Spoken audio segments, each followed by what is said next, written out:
We are starting the next session, Evolving an Effective Policy Framework to Hasten Climate Action. I would like to invite our moderator, Ragini, and the panelists, Mr. Anindya Chaudhary, Mr. Piyush Dogra, and Mr. Vikas Hosur. Vikas Hosur has joined us online. Thank you, Sumita. And I think our panel has the unenviable task of having this session right before lunch. I think even after lunch, it's a difficult session. But thankfully, the first two panels have actually addressed most of it.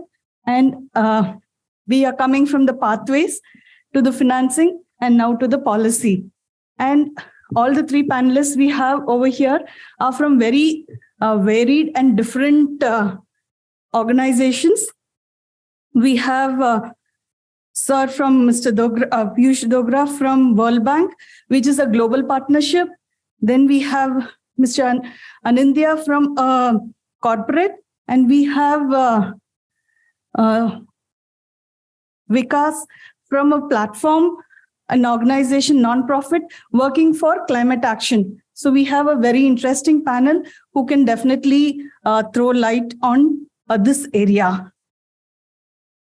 And while setting the context, Mr. Shankar talked about three things: the mitigation, adaptation, and loss of damage. And we had our other panelists, especially Manas and Satya, bring the fourth dimension of resilience, because that is very important. We don't address in the short term, but without resilience, we cannot build. We'll lose all the gains which we would have got in the many years of work. So I think thank you for bringing that very important dimension.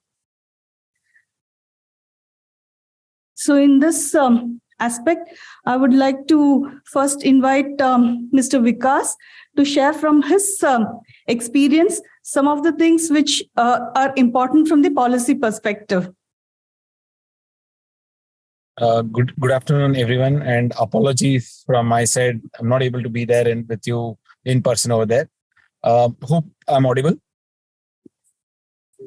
Yes. Thank you. So, as you know, Rainmaker Foundation is an organization funded by Zerodha, and we are working towards climate change mitigation. And when we started our journey on the climate change, and we went through talking to a lot of partners. Pradhan is one of our major partners. We went through the country to understand what is this climate change, because the classic narrative is, carbon emissions, carbon sequestration, and things like that. But when we, in our 2-year journey talking to people, what we actually realized was climate change is the way we are consuming things and the way we are producing things. That is what is leading to climate change. I'll try to keep it very quick. One anecdotal evidence was chili is getting produced in West Bengal, transported all the way to Delhi, right? Chili is something which can be grown almost everywhere. Now, once we start extrapolating this, we see that every part of our consumption is getting centrally produced in some part of the country or some part of the world, getting transported, does thousands of miles to reach your food, the plate, right? Now, so what we arrived at is more or less, how can we decentralize production for a decentralized consumption, right? Now, if we do this at scale for more or less most of our consumption, we would be automatically solving the climate problem to a large extent, right? Then we started analyzing where are the bottlenecks for these, decentralized production for a decentralized consumption. And one thing we realized that what we're doing at scale today is both the governments and the public sector and the CSOs, more or less every one of us, the funders and every one of us, we are going with a tightly coupled solution, finance, and geography, which means the solution, finance, and geography is pre-decided. We go to a place, parachute a solution, and hope it will work. Yes, it creates a lot of impact. It's very necessary for creating evidence, but then is it scalable? That's the question we asked. And we now we started looking at how do we decouple the three aspects, right? How do we make sure that these solutions are available at scale for anyone who needs it? Can we move away from this methodology to a new methodology, which is decouple the solution, decouple the finance and geography, make it available to whoever needs it, and make sure that the needs arise from the ground, which means enable the communities to realize the needs and then provide the solutions with the finance and all the ecosystem services required to make a solution available, right? So this is the first aspect we were looking at. Then we said, okay, if at all we solve it, what are the other things we need to look at, right? The one more popular narrative we were looking at is agroecology, where agroecology today is predominantly food and fodder, right? And if at all someone talks about fiber, it's more on the fabric side. Now, I talked about consumption and I talked about decentralized production. Now, what are the policies in the different spaces which will enable moving from for a decentralized production beyond the textiles and like to everyday needs? Like fibers can work from your ropes to your construction. Today we're not even considering construction as a part of like what part of construction can come from the local ecology or the biology, right? The way the construction industry is moving, even the smallest of the houses today is using steel and cement. Obviously, there's going to be a climate change unless we move from the mining aspect, which is steel, cement, sand, water. Literally everything they have started mining, and the requirement for mining is going up by the day. Unless we move this to the ecology, I don't think we'll be able to mitigate climate change. And this is where looking at agroecology beyond the food and fodder becomes extremely important. And what are the policies in place? For example, natural dyes. What are the policies? Does it come under the textile industry? Does it come under the agriculture ministry? And how do these two ministries work in tandem to make sure that natural dyes become real without the monoculture, with multi-cropping? Similarly, you can expand the scope to, let's say, bamboo instead of steel. Like everyday consumption items can come from the biology, and we are looking at the policy bottlenecks, policy changes, policy intersects between the various departments. Like I gave an example of textile versus agriculture. Similarly, there are hundreds of other things, other departments which can come together to make this happen, right? We can have, we can think of a decentralized production, but technology plays a very important role in a decentralized production system, right? So do we have the right innovations for a decentralized production? Because the last 50 years, all the innovation has been towards centralized production, right? Now, is the innovation making sure it's also keeping the women in mind? Does the innovation have a gender lens, right? Does it also consider smallholder farmers? Because the dynamics in India, especially on the traditional farming, multi-cropping, natural farming, is totally different, right? So does it also keep the smallholder farmers in mind? How do we work with the various departments? Like the innovation, there is a Startup India, there is a startup, the whole ecosystem for innovations. But does it really work with the agriculture department? Does it work with the energy department? For example, we have EV policies today, which is for electric vehicles, but you'll be surprised to know that there is no electric agriculture implements policy. In fact, there is not even a test code to test the electric implements, which the innovation funded by the government itself, has nowhere to test. There's no place to test them because there are no test codes. So how does the innovation ministry or the ministry of the startups and the MSME work with the Ministry of the Agriculture Department to come out with these test codes, right? Can we create a path to that? So, and a lot of, when you talk about decentralized production, you talk about very small scale, let's say millet hullers, then rice mills, even the looms per se, natural dyes? I already gave that example. How do you make bamboo construction decentralized? Right? There are a lot of things in each of these things which can come into play. Now, all these things are nice to have, decentralized theoretically, but energy plays a very important role. Now, today, the energy also, we're looking at energy as a solar power, renewables, wind power. That's a very limited scope. But when we look at energy in a rural context, can we bring in biomass, improvised biomass? Can we look at efficiency in the first place, right? What are we solarizing? Are we solarizing let's say, AC motor driven implement, which is done for some other purpose? Or are we trying to design a machine for the context, for the purpose, which are highly efficient? Have we even looked at animal power? Of course, there are other discussions on the animal power, but from a pure energy perspective, do we even have animal power as a policy, mandate, right? So these are the broad areas which we think, should go into the policy thinking, not only the government policy thinking, but also each one of us have our own policies, right? The funders have their own policies, the NGOs have, the CSOs have. So can we look at a policy landscape with decentralized production and decentralized consumption as a prime climate mitigation strategy? Probably I'd like to, stop here and leave you all with these thoughts.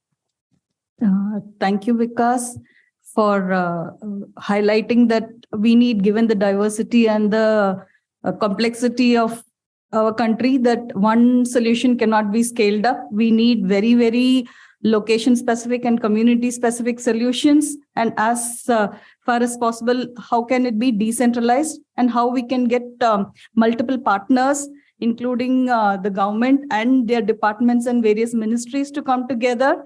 So I think you have raised a very important point, and also laid the stage for moving on to energy. So I would like now Mr. Anindya to look at from the energy lens on this, making policies work for the smallholders and the vulnerable. So thanks for having me here. It's been a very educative journey for me. But conversely, I'm suffering from a bit of imposter syndrome. So you'll have to sort of now hear the perspective maybe from a corporate on the energy side.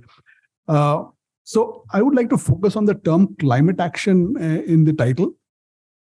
And we go back to the remarks that were made earlier in the day, where we talked about net zero. So that comes from the recommendation of the IPCC, which is the intergovernmental panel of climate scientists, who basically said that to achieve 1.5 degree warming by the end of the century, we need to hit net zero by 2050. So now if you got to hit net zero by 2050, then you unpack it and you find that we need to therefore have deep electrification through renewable energy by 2050. Almost 50% of the energy needs have to be met through renewable electricity.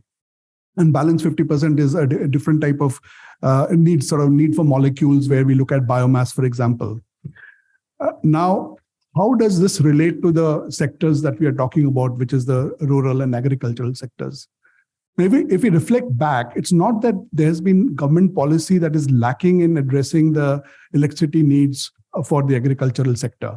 I mean, over the last several decades, free electricity or almost free electricity to the agricultural sector has not benefited the sector, because what we find is agriculturalists actually get electricity for a few hours in the night, and most of the time those rural feeders don't have any electricity. But that is being used to hide a whole lot of inefficiencies of the system, whether it's called T&D losses, whether it's called agricultural use. Almost 50% of the electricity in the system was actually disappearing in the name of meeting agricultural demands. So obviously now there is opportunity to use technology to sort of revamp all of it. It's a bit like how India moved from, gave up on actually connecting landlines to every house to mobile phones for everybody. So as I think my previous speaker mentioned, that the solar off-grid or microgrid solutions can be very useful in providing rural farmers electricity during the day for their agricultural pump sets and so on, replacing a lot of diesel usage that happens. Diesel is another area which was subsidized across the economy, but it was meant to benefit only agriculturists. But people in fancy cars also went around with the benefit of cheap diesel. Now, all that has sort of changed with the advent of microgrids, and we have been, actually the government is also implementing a program called PM Kusum, and we have been involved in another project on similar lines. So their potential is, I think, enormous. And it's not only for the agricultural use, because once you have microgrid solutions in the village, it starts providing more electricity to the households, to provide livelihoods, to meet the needs for productive loads in the village. So I think there's a lot of opportunity in that space, that maybe a slightly different approach to policy is required. But to deliver this through the public sector system is going to be challenging. Private sector has to be involved. And that's where I think some of the wrinkles that are there on private-public partnership, I think, needs to be addressed. And then, of course, one would argue that only electricity is only available during the day hours in a typical solar solution. Then what happens for the rest of the day? And we need to have some storage solutions around it.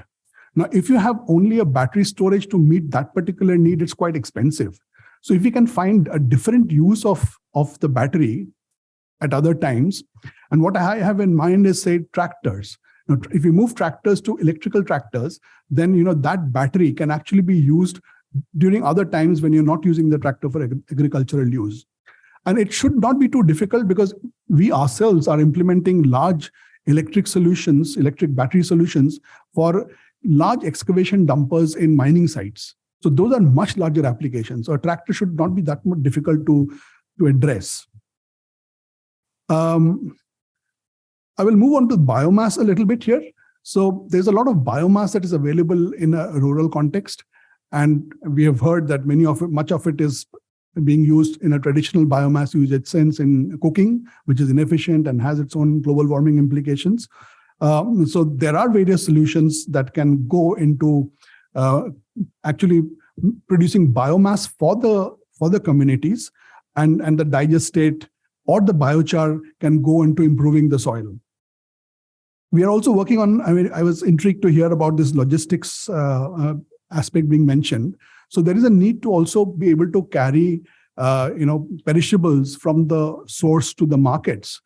And it's not always refrigerated trucks consuming a whole bunch of diesel, and that's the solution. We are working on a solution on phase change materials, which actually without use of any more electricity or energy from the truck, can actually keep the produce at a particular temperature. So I think these sort of solutions have a lot of, applications. I think I'll leave the final point that, so these new energy solutions that are available for the rural and agricultural communities require a very different model. It's not the traditional, state-owned monopoly, running it. It has to be a participative project where you'll have to get the participation of the communities. They should be able to benefit from the economics of the project. Private sector, as we have heard from the last session, a lot of private sector is interested in participating in such projects. Of course, they have certain aspects that need to be addressed. But bringing together all these 3-4 communities together, I think has the best chances of providing an energy ecosystem for the rural communities that is going to be very environmentally friendly and sustainable. Thank you. Thank you, sir, for highlighting this part of the solution and the kind of changes and policies which are required. And as you said, there's a very little innovations in the energy solutions for this sector, for the rural sector. So how do we create an atmosphere where these kind of innovations have policy, as well as these kind of innovations get center stage, and it is widely used with the collaboration of multiple partners. Thank you, sir. Now I would request Mr. Piyush to take on to the next level, this whole policy lens for making it work for the poor? So I'll just focus clearly on a few points which have emerged out based on the discussion which was taking place in these earlier sessions as well. And I'm thankful to Cognisphere for inviting me for this session and even allowed me to understand a lot of intricacies which are going on in this sector. We are in the development sector and we always face day-to-day basis number of such challenges, but very important to sit in these earlier sessions, especially the session before this was very, very important learning from the financial perspective. I would definitely appreciate your idea, the way you have designed this whole session. First was defining the impactful and predictable pathways towards climate action. Second was innovative financing to support smallholder marginal farmers to deal with climate change. And now we are into evolving an effective policy framework to hasten the climate action. And I think no additional homework was needed. I prepared the detailed slides for this session, but I think based on the two sessions which we heard, no additional homework was needed to develop the policy framework, because things were emerging out very clearly in each and every session. For example, if you allow me, the pathways which came out from the first session were decentralized planning, bringing community into planning and implementation, right? And the climate is reality. Restoration of degraded land was the key, and private sector participation was another important aspect, which was very clearly brought in there. And overall, I think one area which never came into discussion, but there was a discussion on ecosystem approach. I will follow that, landscape-based approach is the important approach or important key for this whole intervention which we are discussing today.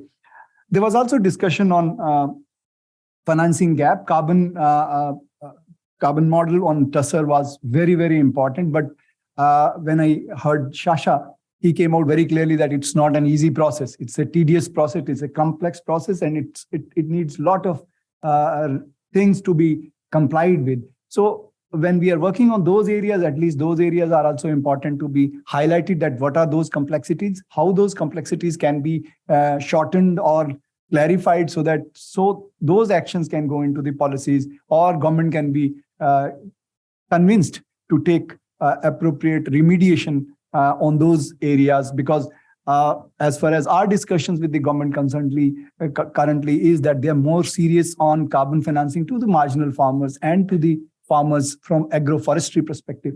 So agrobiodiversity perspective, if that is to be taken by government forward, then it's important that all the challenges which are coming out in this carbon financing should be duly handled and be taken forward accordingly. So framework is already coming up based on this discussion, but my personal feeling, which I wanted to share with you, is that climate change is a reality that we all know, but development is entirely a different paradigm. We must say that the climate change may have indirect impact on the indicators and data which was discussed today, but the strategy for integrated management of land, water, and living resource that promotes a conservation and sustainable use in an equitable manner is a known fact. It is what is needed to be done. So if that is to be done, I will focus that, let's focus on where the people are dependent on nature. 25% of urban population is not at all dependent on nature. 15%, I'm not saying dependent on nature, but completely devoid of nature linkage. The 15% of rural population is such population which is directly linked with the nature and its use. And remaining rural population is using these natural resources as degraded natural landscapes. So that means our priority should move toward restoring these areas, and how that can be done, that restore ecology and improve natural resource quality where resources are limited, and community-based natural resource management strategies where we have rich resources. So these are two fundamental points which are important from policy perspective, and for which the important is data. The important is the case studies which are currently going very well in the systems but are not being documented. That means the lighthouse approach, which we call in our World Bank terminology, is that, showcase what is being done and done very well. But those documentation and those data are not being shared across the overall platform for learning and moving forward on climate adaptation and climate mitigation part. Traditional knowledge, traditional ecological knowledge, tech is keyword, which we should always keep in mind when we are working in the development sector. There are a lot of wisdom which we get from the local community, whether it's a local priest or a local physicist or a traditional aromatic and other related works which the people are doing. We saw the example from Satyabratji on the sounding roads principle, which in physics has and how water sources can be detected by a local person. So this is very, very important. So what we have followed currently, and I am also advocate of that, is, we had a private sector participation. There was a lot of discussion in the morning session that we have to bring private sector. Yes, that's a point. And why we have to bring private sector is that there is a lot of opportunities in India. If we talk about forest sector, we are top 10 countries of forest area and biodiversity. Sixth in the world in the country for carbon sequestration potential, and 300 million people dependent on forest for income, livelihood, and provide ecosystem services that are essential for agriculture, hydropower, and water supplies. So it's important that we focus on forest and forest landscapes and through a landscape approach. And why it is important? Because a lot of money is going into Manrega, and also we can bring out convergence. But without bringing private sector into whole debate and without bringing market linkages into it, probably the overall purpose will not be solved through the development paradigm. So in that sector, we did the study and we came out that even the restoration of 20 million hectares can generate 20 million short-term jobs and livelihood benefits to over 5 million vulnerable households. NTFP and production forestry will benefit 90 million women and indigenous people directly, plus 300 million people through supplementary incomes. So there is a lot of potential, and there is potential to look at from three pathways, that is pathways of protection and avoided deforestation, pathways of forest landscape restoration, restocking and improving system quality and ecosystems, and pathway of production landscape management, agroforestry, farm forestry, and NTFP. I would also say that NTFP should be termed as HBFP, because it is high value forest produce. It's not non-timber forest produce. Let's change that mindset of the people that it's of high value. And when we'll give the market linkage to that NTFP, probably the value will come to in the pockets of those communities, and market linkage will also be established if the volume is shown to the private sector. Private sector will come into any investment when they will see that there is a potential and there is a volume available. So what at the marginal farmers level we have to do is bring them in cooperatives, bring them and help them in identifying the potential where we have in non-timber forest produce or the high value forest produce, make that processing nearer to them, let them handle that processing in a sustainable manner, harnessing and then moving processing, and then establish a linkage through self-entrepreneurship development or direct linkage with the market based on the market potential, which through our World Bank processes are doing in the forest sector currently, especially using bamboo, agar, and other aromatic and color was also discussed. And these are few areas which are emerging out. And I think there are potential and very nice potential. Let's work together. We'll be there to help you. We will work together. Collaboration was also discussed. I think that's an important way forward. Going forward, let's collaborate. We'll get ideas. We'll get all the information from your side so that we can even convince as a neutral partner to government on the policy side of it. That would be the best work which we can do together. And on the policy, I think we are very clear. Let's adopt a landscape approach. Let's look village by village, because ecology, as Ruby was also mentioning from the Axis side, that the climate varies from village to village. The climate impacts are also changing village to village. So our approach should be decentralized planning, using community into it in the integral part, while in the planning as well as in the implementation, and then bring a sustainable model, maybe a village-based model. Nagaland's Konoma model is one great example to learn on the landscape approach. I think those kind of innovations and also our own traditions and wisdoms, like what our Jumias used to do, probably that is what is needed to move further in the development sphere. I will stop here and I will not move further beyond this discussion. Thank you so much for this opportunity.